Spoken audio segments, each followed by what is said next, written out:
الحمد لله الحمد لله وكفى وسلام على عباده الذين اصطفى أما بعد فأعوذ بالله من الشيطان الرجيم بسم الله الرحمن الرحيم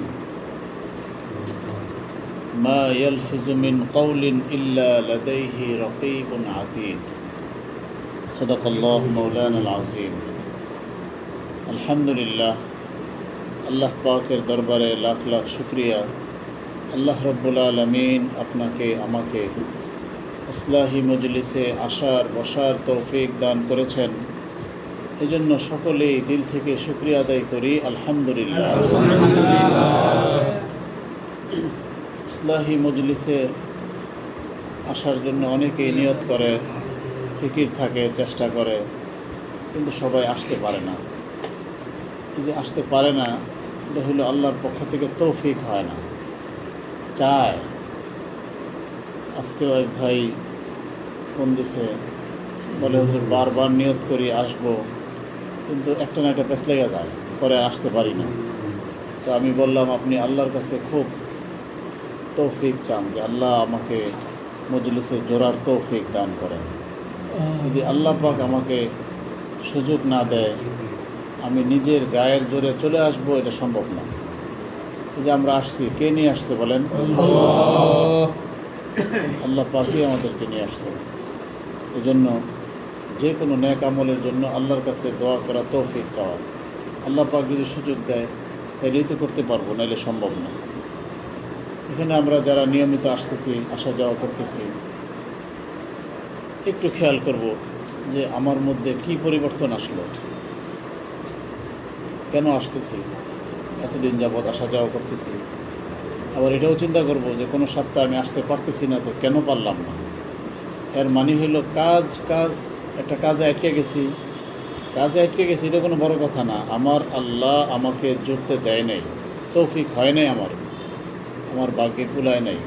আল্লাহ পাক যদি নিয়ে আসতো, শত বাধার পরেও আমি দেখা যেত উপস্থিত হয়ে গেছি। এটা আল্লাহ পাকের খাস দয়া, মেহেরবানি। যারা আসতে পারছি, আল্লাহ পাক আমাদেরকে নিয়ে আসছে। আমরা যে আসছি, দেখেন এখানে যারাই আছি সবাই কিন্তু আমরা মানুষ যে এটা কেমনে মানুষ হইলাম, দেখতে সবাই তো মানুষ। যে সারা দুনিয়াতে যত মানুষ দেখি সবই তো মানুষ। এই যে মানুষ যে এটা হলো আকৃতিতে মানুষ, কিন্তু প্রকৃতপক্ষে মানুষ হওয়ার জন্য কিছু গুণ লাগে, গুণ অর্জন করতে হয়।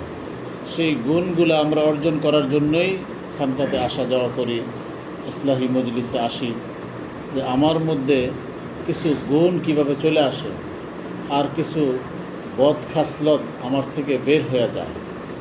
এরকম যদি হয়, তাইলে আমি যেরকম নামে মানুষ, আকৃতিতে মানুষ, সেরকম প্রকৃতপক্ষেও আমি মানুষ হইতে পারব। আর যদি আসলে মানুষ হইতে পারলাম না, কিন্তু আকৃতিতে মানুষ, তো দেখতে মানুষ হইলে কী হবো? আল্লাহ পাক বলে সে তো জানোয়ারের চেয়ে নিকৃষ্ট। উলাইকা কাল আনআম বাল হুম আদল। অনেক সময় দেখেন না, এই ছোটো একটা বাচ্চা রাস্তার পাশে একজনে তারে দৈরা খুব পিড়াইতেছে, বাপরেই মনে করেন ছেলেরে পিড়াইতেছে, এত জোরে মারছে। একজন এসে বলে, এই মিয়া, এইভাবে একটা ছোটো বাচ্চারে কেউ মারে, আপনি কি মানুষ না জানোয়ার? বলে না? দেখেন এই লোকটা যদিও আকৃতিতে মানুষ, কিন্তু কাজটা করছে কিসের? জানোয়ারের। যে কোনো ব্যক্তি সে যদি প্রকৃতপক্ষে মানুষ হইতে চায়, এর জন্য তার কিছু গুণ অর্জন করতে হয়। বিভিন্ন মজলিসে বিভিন্ন গুণের কথা আমরা বলি। আজকে আমি যেই বিষয়টা আপনাদেরকে বলবো, সেটা হলো যে আমাদের একটা জিনিস অর্জন করতে হবে, সেটা হইল যে পাক্কা হিম্মত করা, নিয়ত করা যে আমি আমার জবানটাকে কন্ট্রোল করব। এই জবানের দ্বারা বিভিন্ন রকমের ক্ষতি মানুষের হয়। এর মধ্যে একটা সাইড হইল মিথ্যা কথা বলা। এখন এই যে মিথ্যা কথা বলা, এটাকে অনেক সময় আমরা কিছুই মনে করি না, অনায়াসে, মানে কোনো কারণ ছাড়াই বলে ফেলতেছে। দুইজন লোক আসছে, কথা বলতেছে, এর মধ্যে বলে, ভাই 1 মিনিট বসেন, আমি আসতেছি। কয় মিনিট? 1 মিনিট বসেন, আমি আসতেছি। উঠে উনি যে চলে গেছে, ফোনে কথা বলুক বা যে কোনো কারণে হোক, সবাইরে বলছে ভাই 1 মিনিট বসেন, আসতেছে। তো গেছে যে উনি কিন্তু 3-4 মিনিট হয়ে গেছে, এই 5 মিনিট পরে বা 6 মিনিট পরে আসলো। তো এই যে 6 মিনিট পরে আপনি আসলেন, আপনি কিন্তু একজন মিথ্যাবাদী হইলেন।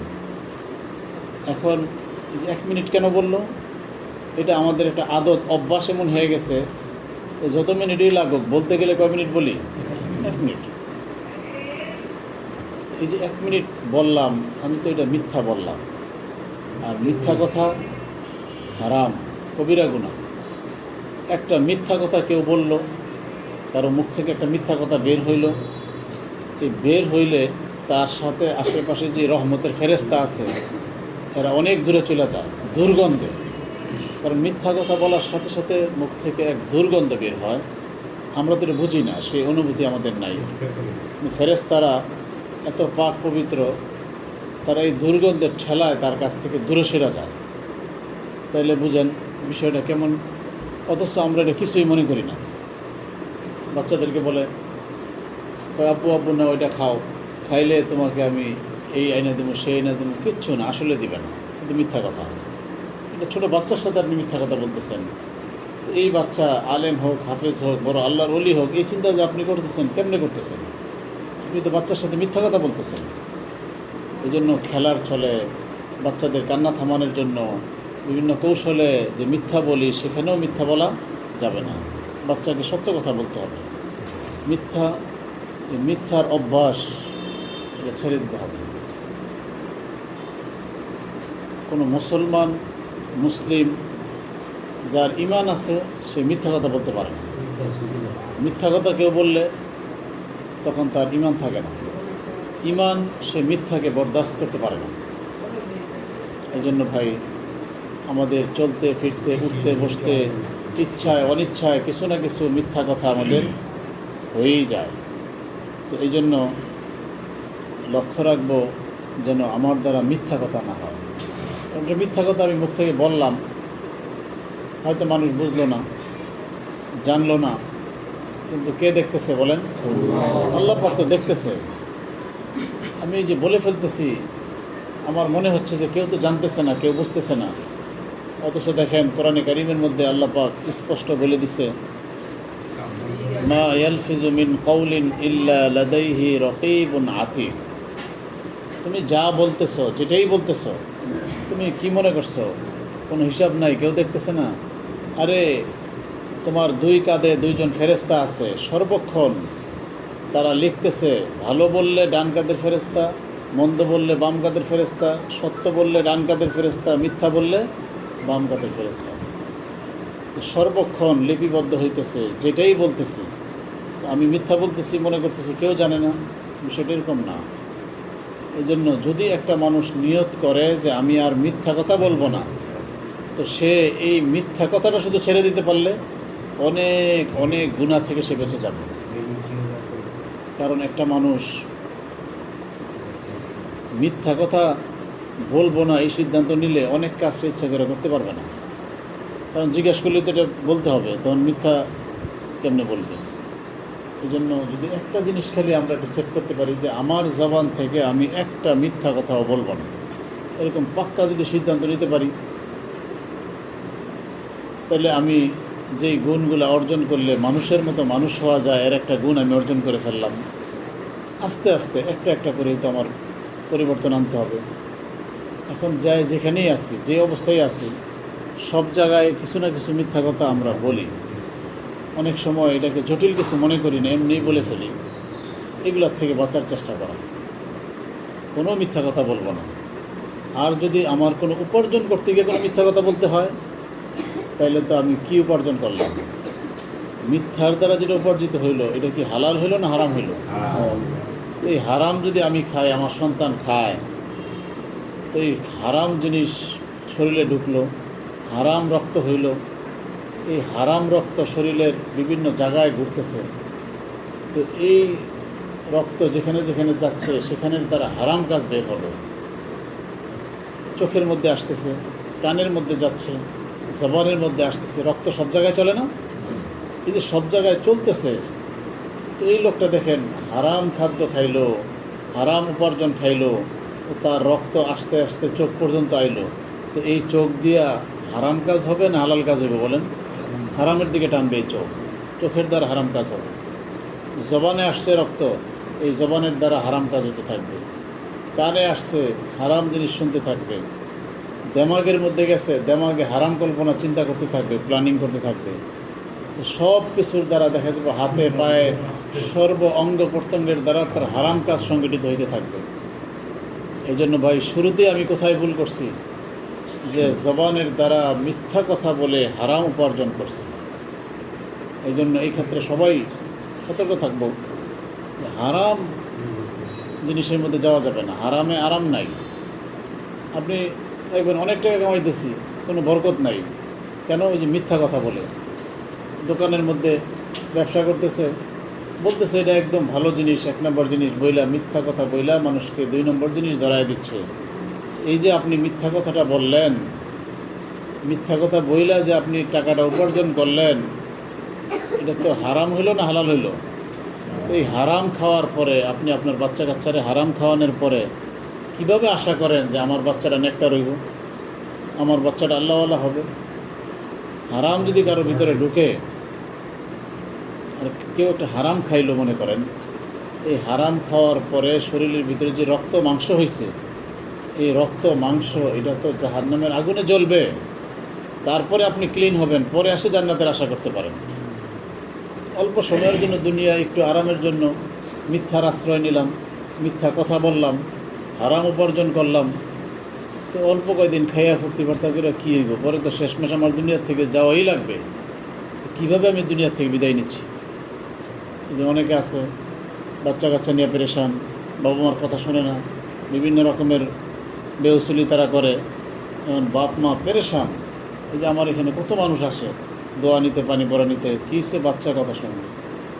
আপনি সত্য কথা বলেননি, আপনার জবান ঠিক হয়েছে কি না, আপনার উপার্জন সঠিক কি না, এগুলো কেউ চিন্তা করে না। আমাদের কোনো দোষ নাই, সব আমাদের বাচ্চাদের দোষ।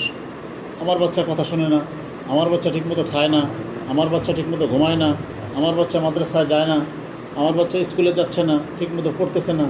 এই সব দোষ কার? বাচ্চার। বাবা মা, তাদের কোনো দোষ নাই। বাবা মা তো আউলিয়া হয়ে গেছে, একজন বাইজিদ বুস্তামি হয়ে গেছে, খাজা মাইনুদ্দিন চিশতি হয়ে গেছে। বাবা মার কোনো ত্রুটি নাই, কোনো দোষ নাই, এরকম বাবা মা মনে করতেছে। নিজের দোষ দেখেন যে আমার কি ত্রুটি, আমি কি অন্যায় করতেছি, কেন আমার সন্তান আমার কথা শুনবে না? সাহাবা ইকরাম তো এরকম ছিলেন। গাদা নিয়ে সোয়ারি নিয়ে রওনা হয়েছে, তো ডান দিকে যাবে, গাদারে ডাইনে যাওয়ার জন্য ইশারা দিচ্ছে, গাদা বাম দিকে যেতেছে। সাথে সাথে গাদার পিঠ থেকে নেমে গেছে, যায় নামাজ বিছাইছে, নামাজে দাঁড়ায় গেছে। কেন? যে আমি মনে হয় আমার মালিকের কোনো কথা মানি নাই, মালিকের কথার বাহিরে আমি চলছি, এই জন্য আমার গাদা আমার কথা মানতেছে না। দেখছেন কত সহজভাবে চিন্তা করছে। আমার সন্তান আমার কথা মানে না, আমার সন্তান দুষ্টামি করে, আমার সন্তান ঠিকমতো খাওয়া দাওয়া করে না। তো এই যে আমার সন্তান এরকম, আমি আর আমার ওয়াইফ দুইজন বৈশা কখনোই চিন্তা করছি যে আচ্ছা আমাদের মধ্যে কোনো গুনাহ হইতেছে নাকি, আমাদের বাচ্চা কেন এরকম হবে? তো এই চিন্তা তো করে না। এই চিন্তা করে কয় কী করা যায়, হুজুরের কাছে নিয়ে যাও, একটু জায়গা দেখ। আরে ভাই, আপনি আপনার করণীয় কী এখানে? কেন আপনার বাচ্চা এরকম করতেছে? আপনি নিশ্চয় মিথ্যা কথা বলেন, অথবা আপনার মিথ্যা কথা বলার দ্বারা আপনার কোনো উপার্জিত হয়। এই মিথ্যা যেটা হারাম, এই হারাম উপার্জন আপনার ঘরে আসতেছে, এই হারাম জিনিস আপনার বাচ্চা খাইতেছে। এই জন্য বিশেষ করে যারা আমরা ব্যবসায়ীরা আছি, খুব চেষ্টা করব যে হালাল উপার্জন করা, মানে সত্য কথা বলা, একটা মিথ্যা কথাও বলবো না। যদি খালি পাক্কা সিদ্ধান্ত নিতে পারি, দেখেন সিদ্ধান্ত নিয়ে অনেক অনেক ধরনের বড় বড় গুনাহ থেকে আল্লাহ আপনারা আমার বাঁচাই দেবে। আর যদি মিথ্যাকে ছাড়তে না পারি, মিথ্যা বর্জন করতে পারতেছি না, তাহলে আমি ভাই প্রকৃতপক্ষে মানুষ হব কেমন? মানুষের মতো মানুষ হওয়ার জন্য তো খানকায় আসছি। তো আমরা যারা রেগুলার খানকায় আসতেছি, আল্লাহ আল্লাহদের মজলিসে বসতেছি, আমি যদি মিথ্যা কথা বলি, তো আমার জীবনের পরিবর্তন কেমনে আসবে? আমি 1 বছর না 40 বছর যদি কোনো আল্লাহওয়ালার কাছে যাওয়া আসা করি, কিন্তু মিথ্যা কথা ছাড়ি নাই, আমার কি পরিবর্তন হবে বলেন? মিথ্যা কথা বলা এটা তো হারাম, কবিরা গুনাহ। কিন্তু বলে ফেলতেছি। অনেকে তো এমনি খেলার ছলে হাসি খুশি থেকে অনেক কথা এরকম মিথ্যা বলে ফেলে, একদম নিষেধ। আর বিশেষ করে অভ্যাসগত যে মিথ্যা কথাগুলো আমরা বলি, ভাই একটু বসেন আসতেছি, এই যে একটু বসেন আসতেছি, 1 মিনিটের ভিতরে আসতেছি, ভাই 5টা মিনিট বসেন, কিন্তু সে যায় 10 মিনিট 15 মিনিট লাগাই লাইছে, মিথ্যা কথা। আরেকজন ফোন দিচ্ছে, একসাথে কোথাও যাবে, বলে ভাই তাড়াতাড়ি আসেন, আমি তো রেডি আয় পড়ছি, তো ভাই 2 মিনিট লাগবে, একটু বসে, একটু দাঁড়ান আসতেছে, 2 মিনিট লাগবে, কয় মিনিট? 20 মিনিট হয়ে গেছে, এই লোক দাঁড়ায় আছে, এরপরও তার আওয়ার খবর নাই। কিরে ভাই বললো 2 মিনিট, এটা মিথ্যা কথা হইল না? কি বলেন? এই জন্য এগুলো তো অভ্যাসগতভাবে, কিন্তু এটাকে আমরা মিথ্যা কথা মনে করি না, মনে করতেছি আমি তো তাকে ধোকা দিচ্ছি না, আমার জামা কাপড় পরে আসতে দেরি হচ্ছে। এই জন্য কথা বলার কিছু তরতিব শিখতে হবে। কথা বলার তরতিব বুঝি না, আপনি 2 মিনিট বলার দরকারটা কি? এটা বলেন ভাই একটু দাঁড়ান আমি আসতেছি, এই কিছুক্ষণের মধ্যেই আসতেছি, অল্প সময় দাঁড়ান আমি এসে যাচ্ছি। যখন কেউ ফোন দিছে, ভাই আমি তো রেডি, আপনি আসেন, একটা হাসি দেন, হাসি দিয়ে আচ্ছা ভাই আপনি আইসা পড়ছেন, আল্লাহ আমি তো একটু দেরি হবে, আপনি অল্প সময় দাঁড়ান আমি আসতেছি। সেটা না বলে কি বলে, ভাই 2 মিনিট দাঁড়ান আমি আসা পড়তেছি, ভাই 5টা মিনিট দাঁড়ান। এই যে 5টা মিনিট আপনি বলে ফেললেন, যদি 5 মিনিট আপনি যাইতে না পারেন, আপনি একজন মিথ্যা কথা বলছেন, আপনি আপনার আমল নামায় তো গুনাহ লেখা হয়ে গেল। কিন্তু এটা তো কিছুই মনে করিনি। যেই লোক বলছে সে কোনো দিনই নিজেকে সে গুনাহগার মনে করে না, আমি তো গুনাহ করি নাই, আমি তো আসতে একটু দেরি হয়েছি, কিন্তু আমি তো মিথ্যা বলি না, এটাই তো মিথ্যা মিয়া। এই জন্য সকলেই চেষ্টা করব আজকে থেকে একটু হিম্মত করি যে আমি মিথ্যা কথা বর্জন করব, যেভাবে বললে সত্যের মধ্যে থাকতে পারি সেটা চেষ্টা করব। আরেকটা হলো মিথ্যা কথা না, কিন্তু মিথ্যা এরকম কিছু বিষয় থাকে। যেমন মনে করেন একটা লোকের জিম্মাদারি হইল যে এই টাইমে, যারা চাকরি করে, যে এই টাইম থেকে এই টাইম পর্যন্ত সে দোকানদারি করবে, মালিক নাই তো সে আধা ঘন্টা আগে বাসায় চলে গেছে। এই যে আধা ঘন্টা আগে চলে গেছে, বাকি আধা ঘন্টা মিথ্যা, সে মিথ্যার আশ্রয় নিল, মালিক জিগাইলে তো সে ধরা খেয়ে যাবে। অনেকে আছে রাতের বেলা অনেক রাত্র পর্যন্ত কোরআন তেলাওয়াত করে, হাদিস পড়ে, তারপরে রাত্রে দেরিতে ঘুমায়, পরে এমন ঘুম দেয় ফজরের নামাজ ছুটে যায়। তো আপনি এই যে হাদিস মোতালা করলেন বসে বসে, কোরআন পড়লেন, এই যে পড়লেন বসে বসে, এটা পড়া তো আপনার ফরজ ছিল না। ফজরের নামাজটা কী ছিল? ফরজ ছিল।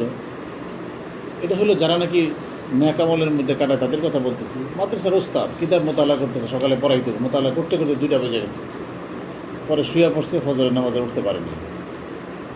কেমন হইল? মোতালা করা ফরজ ছিল না ফজরের নামাজ পড়া ফরজ ছিল?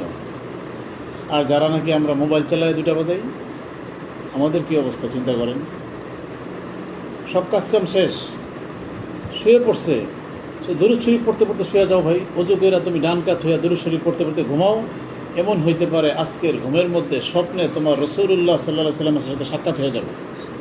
সেই খবর নাই, এই ফিকির নাই, চিন্তাও নাই, শুয়ে মোবাইল চালায়।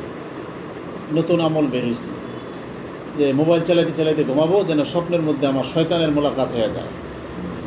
কার মোলাকাত হবে মেয়ে? আপনি মোবাইল চালাইতে চালাইতে ঘুমাইতেছেন, মোবাইল আমি বয়ান শুনতেছি, কিসের বয়ান শুনতেছেন? মানুষ কতক্ষণ বয়ান শোনে, পরে এই বয়ানে তারা টাইম না কোন দিকে নিয়ে যায়, পরে শেষমেশ কোথায় যায় সে নিজে খবর থাকে। এই জন্য রাত্রে শুয়ে মোবাইল চালানো, এই আমলটা বন্ধ করতে হবে।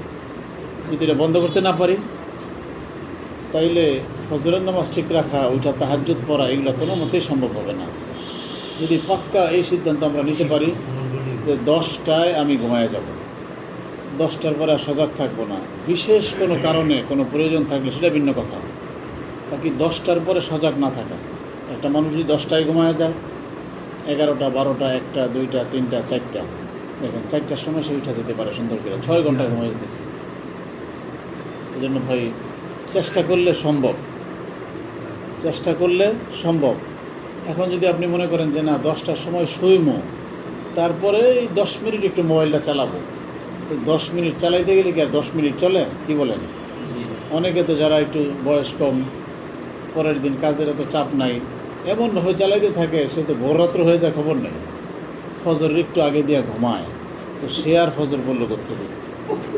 এই জন্য তো এই যে বদভ্যাসগুলা এগুলো আমাদের দূর করতে হবে। যদি না পারি তাহলে আমি মিথ্যার মধ্যে পড়ে গেলাম। এই জন্য ভাই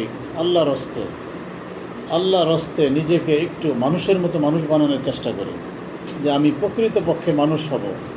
হারাম কাজ, নাজায়েজ কাজ, উল্টাপাল্টা বেহুদা কাজ সব ছেড়ে দিব। একটা পাক্কা সিদ্ধান্ত নিয়ে নিই যে আমি জীবনে যা চলছি, ভুল চলছি, অন্যায় করছি, আজকে থেকে আমি আর কোনো অন্যায় পথে চলব না, আমি বেউসুলি করব না, আমি এক মুহূর্তের জন্য আমার আল্লাহকে অসন্তুষ্ট করব না। পাক্কা সিদ্ধান্ত যদি এরকম নিতে পারি তাহলে আমি মানুষের মতো মানুষ হইতে পারব। আর যে ব্যক্তি মানুষের মতো মানুষ হয় এই লোকটাই তো আল্লাহর ওলি হয়। এই জন্য চেষ্টা করলেই সম্ভব। আর যখন কথা বেশি বলবো, বেশি বললে এর মধ্যে এক দুইটা মিথ্যা কথা বের হবেই। আর যদি কম বলি, বলাই ছেড়ে দেই, সহজে আর মিথ্যা বের হইল না। কথাই বলে না, এই লোক মিথ্যা বলবে কোত্থেকে? এই জন্য সবচেয়ে উত্তম হইল কথা কমায় দেওয়া, প্রয়োজন ছাড়া কথা না বলা। যেটা বলবে তো সত্য বলবে, নাইলে চুপ থাকবে। এই জন্য চেষ্টা করলে আলহামদুলিল্লাহ দেখবেন খুব সহজ হয়ে যাবে, আমরা ক্ষতির থেকে বেঁচে যাব। আর যেই ব্যক্তি জবানি কন্ট্রোল করতে পারে না, সেই লোক মানুষের কাছেও হেয় হয়ে যায়, মানুষের কাছে পাতলা হয়ে যায়। একটা মানুষকে মূল্যায়ন করা ছেড়ে দেয় কখন? যখন একটা লোক বেশি কথা বলে। আর যখন বেশি কথা বলে, তো কথা বলতে বলতে মানুষের দোস্ত মহলে, তারপরে আপনার যাদের সাথে চলে ফিরে, সকলের কাছে সে একটু হালকা হয়ে যায়, সকলের নজরে যে আরে এই লোকটা খালি বেশি কথা কয়। যখন মানুষ এরকম কথা বলার অভ্যাস থাকে, তো এই লোকটা দেখবেন এমনি প্রয়োজন ছাড়া মানুষকে পরামর্শ দিতে থাকে। অথচ আমাদের শেখ সাদি রহমতুল্লাহ আলী বলেন যে সারা দুনিয়ার মধ্যে সবচাইতে বেওকুফ, দেখেন খুব খেয়াল করেন, আমরা জ্ঞানী মানুষ হিসাবে, একজন বড় আলেম হিসাবে আমরা শেখ সাদি রহমতুল্লাহ আলীকে মানি যে উনি এত বড় একজন আলেম। 25 বছর সে এলেম শিখছে, আর 25 বছর সারা পৃথিবী বিভিন্ন দেশ সফর করছে। সফর করলে এমনিতেই মানুষের জ্ঞান বুদ্ধি বাড়ে। তাহলে এই লোকটা কেমন পর্যায়ের জ্ঞানী ছিল? ওনার যে লেখা কিতাব, এটা আমাদের মাদ্রাসার সিলেবাসের মধ্যে আছে। যারা মাদ্রাসায় পড়ে তাদেরকে কিতাব পড়ানো হয়। আর আপনারা খুব লক্ষ্য করে দেখবেন, মাদ্রাসায় পড়ছে অথচ বেওকুফ, বোকাশোকা এরকম পাইবেন না। যারা মাদ্রাসায় পড়ে তারা চালাক চতুর হয়, বুদ্ধিমান হয়। এই যে একটা কিতাব দেখেন, গুলিস্তা, এই কিতাবটা পড়লে কোনো মানুষ কি আর বোকা থাকতে পারে বলেন? যারা ওলামা ইকরাম আছেন কি বলেন? কেমন সূক্ষ্ম কথা। সেই শেখ সাদি রহমতুল্লাহ আলী কিতাবের মধ্যে লেখেন যে সারা দুনিয়ার মধ্যে সবচাইতে বেওকুফ, সবচাইতে বোকা ওই ব্যক্তি যার কাছে কোনো ব্যাপারে আপনি কোনো পরামর্শ চাইলেন না, সে নিজের থেকে আপনাকে সাইদা পরামর্শ দিল। বুঝতে হবে এই লোকটা কি বোকা মানুষ। এই জন্য আমার জন্য সবচেয়ে উচিত কি? চুপ থাকা। যে ব্যক্তি চুপ থাকবে, কথা কম বলবে, এই ব্যক্তির কোনো সমালোচনা নাই, কেউ তারে খারাপ বলবে না। আজ পর্যন্ত কেউ বলতে পারবেন না যে একটা লোক চুপ থাকার কারণে তার বদনাম হয়েছে। মানুষ সমালোচনা করছে যে ভাই এই যে লোকটা দেখতেছেন, এই লোকটা এত বাজে, এত বদমাইশ, এত খারাপ, সারাদিন শুধু চুপ থাকে। এরকম কেউ বলবে না। কারণ চুপ থাকা এটা বড় গুণ, এটা কোনো খারাপ গুণ না, ভালো গুণ, চুপ থাকতে পারা। হযরত আবু বকর সিদ্দিক রাদিয়াল্লাহু তাআলা আনহু বেশিরভাগ সময় চুপ থাকতেন। দেখেন আমাদের নবী আলাইহিস সালাম ওনার সবচাইতে কাছের মানুষ এবং ওনার খলিফা হযরত আবু বকর সিদ্দিক রাদিয়াল্লাহু তাআলা আনহু। সমস্ত নবীরা জান্নাতে যাওয়ার পরে সর্বপ্রথম আমাদের নবীর উম্মতরা জান্নাতে যাবে, এর মধ্যে সর্বপ্রথম যিনি যাবে উনি কে? হযরত আবু বকর সিদ্দিক রাদিয়াল্লাহু তাআলা আনহু। এই লোকটা সারাটা জীবন চুপ থাইকা যদি সকলের আগে জান্নাতে যাইতে পারে, তো আমি আপনি এত কথা বলে কী লাভ বলেন? কী লাভ এত কথা বলে? কত সহজ রাস্তা দেখছেন। এটা চুপ থাকলে একটা লোক একদম ওলি আল্লাহর একদম উপরের স্তরে সে পৌঁছে যেতে পারে। সিদ্দিকীনের মাকামের মধ্যে সে চলে যেতে পারে। আর এটার ব্যাপারে এত ক্ষতি আল্লাহ রসুল বারবার বিভিন্ন হাদিসের মধ্যে বলছে কথা বলার দ্বারা কত ক্ষতি। এই জন্য এই যে ছোটো ছোটো বাচ্চারা দেখবে নুরানিতে পড়ে, সেখানেও হাদিস পড়ে না, মান সামাতা নাজা, যে চুপ থাকে সে নাজাত পেয়ে যায়। কত বড় কথা দেখছেন। ছোট বাচ্চা, আপনার ঘরের বাচ্চা, তাকে জিজ্ঞেস করে দেখেন, এই হাদিস সেও বলতে পারবে মান সামাতা নাজা। অথচ আমরা বড় মানুষ, এটার উপরে আমাদের আমল নেই। এই জন্য ভাই, আল্লাহর হস্তে যদি মিথ্যার থেকে বাঁচতে হয় জবান কন্ট্রোল করতে হবে।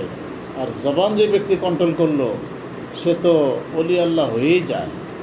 এই জন্য মুখের দ্বারা অনেক বড় অ্যাক্সিডেন্ট ঘটে, অনেক বড় ক্ষতি হয়। সারাক্ষণ একটা লোক যদি খালি চুপ থাকতে পারে, এই লোকটা যে কত আগায়া যায়। এই জন্য যারা আমরা নিয়মিত খানকে আসা যাওয়া করতেছি, ভাই আল্লাহর হস্তে বারবার তো শুনতেছি, একটু হিম্মত করি, নিয়ত করি, প্রয়োজন ছাড়া কথা বলবো না, আর মিথ্যা কথা কোনোভাবেই বলবো না। অভ্যাসগত যেই মিথ্যা কথাগুলো সেগুলোও ছেড়ে দিব। এই যে 1 মিনিট, এটা একটা কিন্তু জটিল মিথ্যা কথা। দেখেন, এটা সবাই চেষ্টা করব, ছেড়ে দেই যে ভাই একটু 1 মিনিট বসেন, আসতেছি, ভাই 1টা মিনিট দাঁড়ান, ভাই 1টা মিনিট কথা বলে নেই। এই 1টা মিনিট শব্দটা উল্লেখ করব না। কিছু সময় বললে তো আর নির্দিষ্ট হইল না, মিথ্যা হইল না, স্পষ্ট মিথ্যা কথা একদম, এগুলো থেকে বেঁচে থাকবো। করা যাবে না ইনশাআল্লাহ। আল্লাহ পাক সকলকে তৌফিক দান করেন। যদি মিথ্যা কথা থেকে বাঁচতে চাই তাহলে কি করতে হবে? জবানটা একটু কন্ট্রোল করতে হবে। দেখবেন আস্তে আস্তে আমি বেঁচে যাব। আর জবানই কন্ট্রোল করতে পারলাম না, সারা দিন কথা বললাম, এর মধ্যে কয়েকটা মিথ্যা হয়েই যাবে। আর যদি একটা মিথ্যা কথা বের হয়, সাথে সাথে রহমতের ফেরেশতা যা আছে আমার সাথে আশেপাশে সব দ্রুত ভাগবে, বলে আরে কি দুর্গন্ধ বের হয়েছে মিথ্যা কথা থেকে। এই জন্য ভাই, মিথ্যা কথা যে ব্যক্তি বলে সেই ব্যক্তি সঠিক মুসলমান হতে পারে না। কোনো মুসলমানের মুখ দিয়ে মিথ্যা কথা বেরোতে পারে না, আর বের হইলে সে আর মুসলমান থাকে না। এই জন্য আল্লাহ আমাদের সকলকে হেফাজত করেন। আল্লাহ পাক আমাদের সকলকে মিথ্যা কথা থেকে হেফাজত করেন। আল্লাহ পাক আমাদের সকলকে জবানকে কন্ট্রোল করার তৌফিক দান করেন। আল্লাহ পাক আমাদের সকলকে মানুষের মতো মানুষ হওয়ার তৌফিক দান করেন। আল্লাহ পাক আমাদের সকলকে আল্লাহর ওলি হিসাবে কবুল করেন। সকলের জন্য জান্নাতুল ফিরদাউস মঞ্জুর করেন। সুবহানাকাল্লাহুম্মা ওয়া বিহামদিকা আশহাদু আল্লা ইলাহা ইল্লা আনতা আস্তাগফিরুকা ওয়া আতুবু ইলাইক। আমাদের ঈদের আগে তো আর মজলিস হবে না, সাপ্তাহিক মজলিস।